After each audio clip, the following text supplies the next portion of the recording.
let's talk a little bit more about career advice and different, I guess, tips for you to succeed in your role and develop professionally.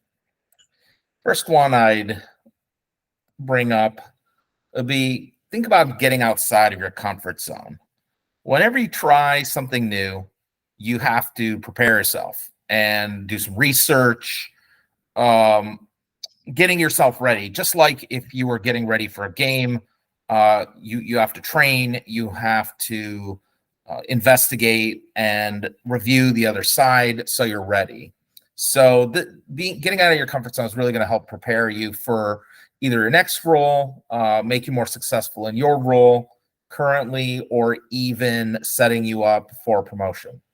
You may consider taking on new things to be difficult and it might feel a little bit uncomfortable, but by embracing upskilling, research, making sure you're doing your reading for your industry knowledge, this is all a process of building up your skills. And even if you have to do some reskilling, which is learning new skills to pursue a different role, you can pursue these new challenges by developing these skills, volunteering for leadership responsibilities, working across different functional areas with different departments at work. Show up early and often. This is, can be as simple as, yes, being the first one to get in. And no matter how long you've been doing your role, I think showing this as your motivation and eagerness for getting your work done, you can probably also make a case to finish your day a bit earlier if you're starting earlier. The good news is that starting earlier, not all of your colleagues might be online just yet, and this is a great time to get ahead of the day, get caught up from the previous days, and doing this frequently. That's the often part. Your employers might, will start to notice this and appreciate that extra effort. It'll also help you with staying in good terms, being eager, and showing up on a regular basis. Embracing continuous improvement. This is, it's a lifetime of learning, and you're always learning new things, whether it's for work or otherwise. But no matter what stage of your career you're in, you can always continue to learn, and you need to keep learning to stay sharp on skills. And when you learn continuously, you gain more skills, you're more flexible, you're more adaptable in your career path. And really being willing to learn is a tremendous attribute that many employers are going to value in today's workplace. Being able to show that you've developed new skills and being able to apply those skills. So attend professional development events, take advantage of any training that your employer may offer, and especially any subscription services with training such as LinkedIn or Coursera. Now, you're going to have some ideas about your career path. So setting those goals, keeping tabs with your career path is really what you want to do at least once a year.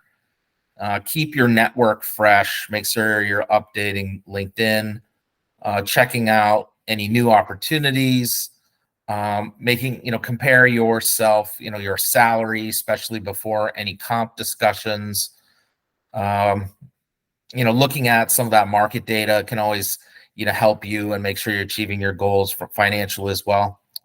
Definitely stay on top of industry trends. It's always great to stay competitive in the job market as well by researching the top trends in your industry.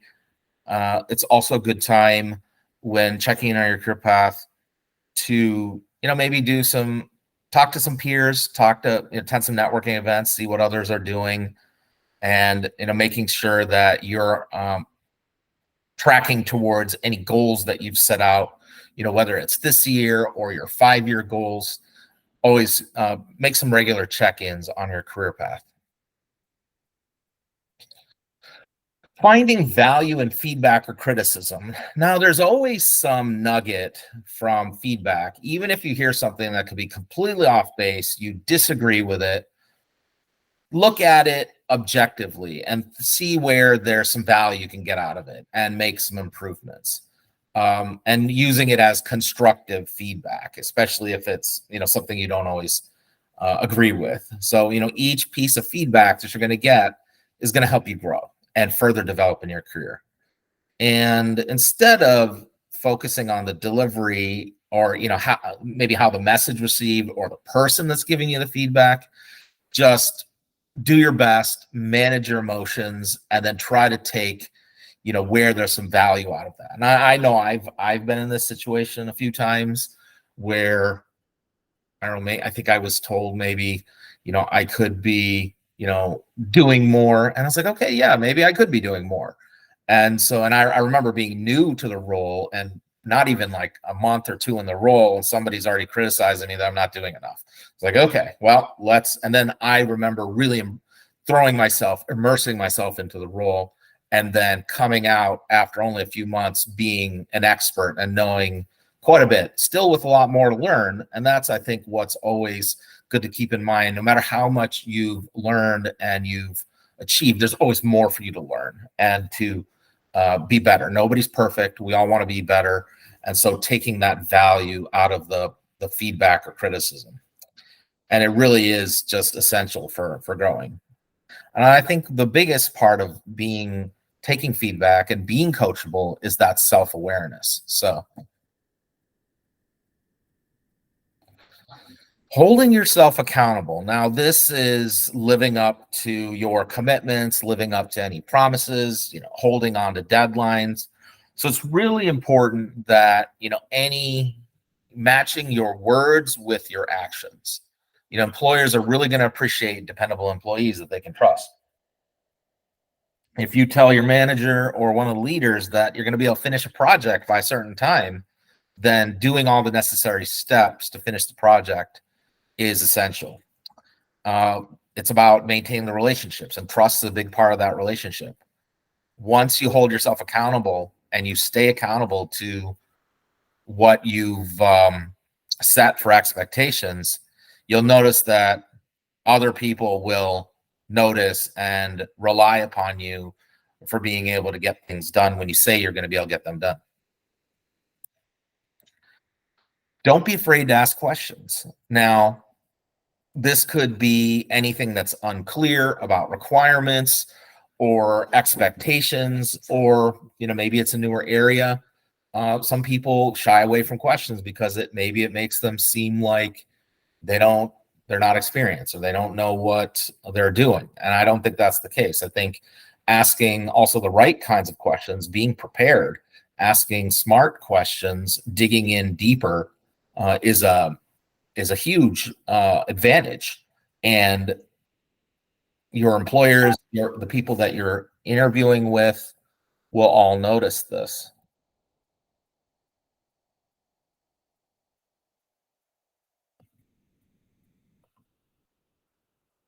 So don't be afraid to ask questions. Asking questions that also help build your knowledge. It's part of that learning process that I talked about in the last point. You may also think about asking questions that are outside of your title, knowing more about the company, anything that can help you be a better resource and asset to your organization. The next one is to develop SMART goals, and SMART's in all caps because that stands for a framework. The S means specific, making specific goals. And this is something that, you can either write them out, part of your performance reviews, or goal setting exercises. M is for measurable, making it something that you can actually track. A is for achievable. This is making the goal practical and realistic. Something that you would actually be able to achieve, at the end of that, whatever that time period is. And it can also be a much longer term goal as well. Relevant is for R. Your goals need to be aligned with either not only your values, your career goals, your passions, and any long-term objectives that you may have for either the role or um, your career in general, or your career at the company. And T is making it time bound. So this is where the goals that you're setting can be not only measured but achieved in a certain amount of time, and that it's not like sort of an endless, indefinite time period. Building your network. I think this is a good one to get started as soon as possible. Tap into any of your social groups, whether it's a fraternity from college or just even your alumni group if after school. Any local chapters, there's a lot of meetups, there's a lot of professional networks, based in your, your area, your city that you live in. So take advantage of those. Make sure you're attending any professional events, especially if you get invited to any of them. Make sure you connect with people on LinkedIn while you're there, and make sure you're also trying to maintain your relationships. If it's any of your buddies from college that have now moved on to great roles, anything like that. Even your former colleagues, any former clients, make sure you're checking in, especially around the holidays and any other events. It's really good to invest in the relationship and take it outside of a professional setting to the extent possible.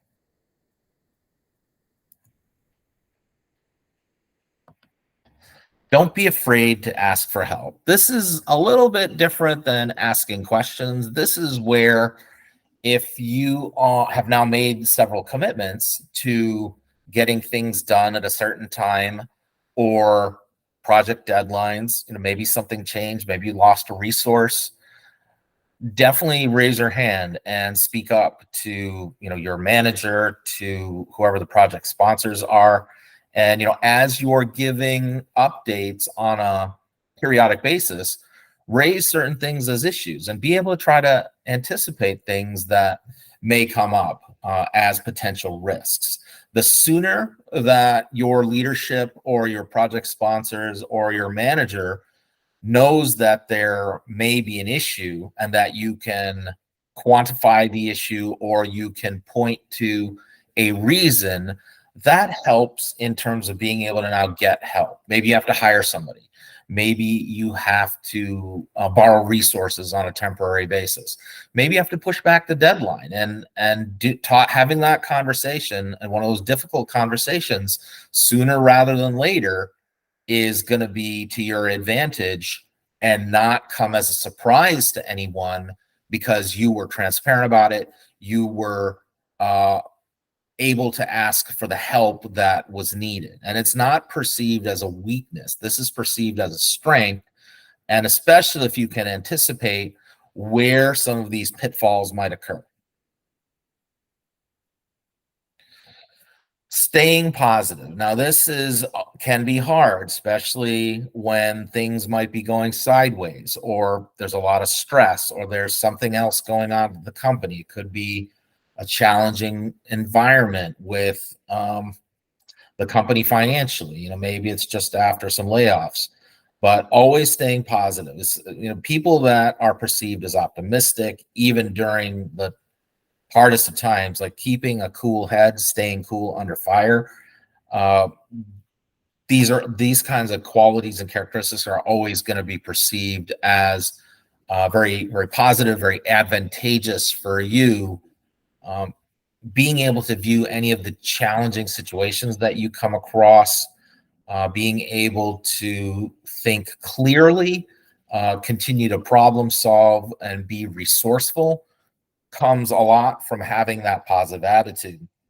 If you're dwelling on some of the negatives, on some of the things that haven't gone well, this could hold you back from, having those creative ideas and that mental flow, and become a block to you. So always stay positive, and if you need a break from something, if you need to step away, to have that, maybe a mental day, take a longer weekend, to be able to continue to keep up those positive vibes, definitely do so. Striving for a balance. Now, this goes a little bit with staying positive, but work-life balance is really important to your mental health and your happiness and ultimately your productivity. Now, I know that's a term that's thrown around a lot there, and I think it means different things. It's a relative term. And if whatever work-life balance means to you, and also within the construct or the context of your employer and your organization and culture, take advantage of those. There might be some extra sick days that you can take as mental health days off, or make sure you're taking your PTO and don't feel bad about not taking your PTO. If there's any wellness benefits, maybe there's some coaching or guidance or some counseling that might be offered. Maybe some things like gym memberships or any other perks that can benefit your health. Be sure to take advantage of those, and that's gonna definitely help you keep some of that balance. And be sure to take time for yourself. Whether it's your hobbies, your family, your time off. Be sure that you're doing all those things. Staying current. Now, this is about staying fresh about your industry, your knowledge, learning any new skills. Maybe there's some new tools out there or some new techniques that can help you in your role, and just taking some time and making sure that you're doing that. It's a big part of your professional development, and needing to be able to then showcase that you have knowledge in these areas only proves more to your employers how much of an asset you are, and that you take the time, you take some trainings, you are staying fresh on your skills, and your industry knowledge is always going to go a long way with your employers. Being professionally courteous. Now, this comes up, really, this needs to apply at all times. Be professional. Whether if you can't attend an interview, let them know and cancel it, or work with them to reschedule. Don't just not show up. Or if you are leaving your job and you're going to resign, make sure that you give the notice. Like a 2-week notice is pretty standard. No matter how toxic or bad your work situation may have been, it's always best to give the notice, work the notice period, provide any knowledge transfer, any transition assistance you can. Only makes you come off as professional and can only help you, because not doing some of these things has the potential to burn some bridges, that break some relationships, make you viewed less favorably, and that's not helping you for sure. And so making sure that you're professionally courteous at all times is key and essential to not only your perceptions, but a big part of your reputation. So definitely keep that up. No task is too small. Now, this is really a concept of having to roll up your sleeves, and sometimes you have to get in and do some work. Maybe it's not something that's your job. It's really, you got to take an initiative and help lead or get something else done. Maybe having to wear a few different hats at work, and being a jack of all trades is sometimes it. Also, some of the little things that maybe there's some trainings that are due that are really compliance trainings, especially. Those deadlines are not just suggestions. You want to be making sure that you're meeting those deadlines, making the time for training. It's not like those trainings are not just unimportant. Or even maybe you have to do a timesheet or expenses on a regular basis, making sure you're staying on top of those so that bills get paid, or that invoices are getting paid on time, or your company is getting paid for your time. And some of those things may seem mundane or unimportant, but they are very important to the operations of the company. So making sure that even what seems like something small, making sure that you're doing it, and it shows your attention to detail. It shows your respect for the processes, and only helps you in how you're perceived at work. Being open about your goals. Now, this is something that helps, especially with your career progression, or if you want to be up for promotion, or maybe there's a slightly different role that you want in the company. Making it known, maybe if you're starting a new project and your team lead, you tell them about, you really want to work with such and such tool. You have some ideas about how to do some work more efficiently. Maybe you tell them you want to really go from the development side, maybe to the project management side, or managing a team. That's going to help your managers, your leaders, help identify areas that they can insert you to achieve some of these goals. And just being open about it, and letting either your internal mentors or your management know, not by compromising anything that you need to do in your existing role, and really just being positive about it, and articulating any value that you certainly think you can get, and that it would be mutually beneficial, not only for you but also for your company and maybe even your project. Attending company events. This is really important in terms of building relationships at work. There's probably going to be everything from a Christmas party to other events or conferences. Maybe there's some communities of interest at work that there's even, I think I've seen even some book clubs at work that are great for building relationships, and just helps being that, add to the culture, being more sticky with your colleagues, and again, forging those relationships that, you never know how those are going to benefit you down the road. You're not going to make any good relationships just sitting at home, especially if you're in a remote environment, behind a computer. You really need to get out there in person. Work is a big part of work, and career is about building relationships. So make sure you're getting out there. These are great networking opportunities. It shows that you care about the organization.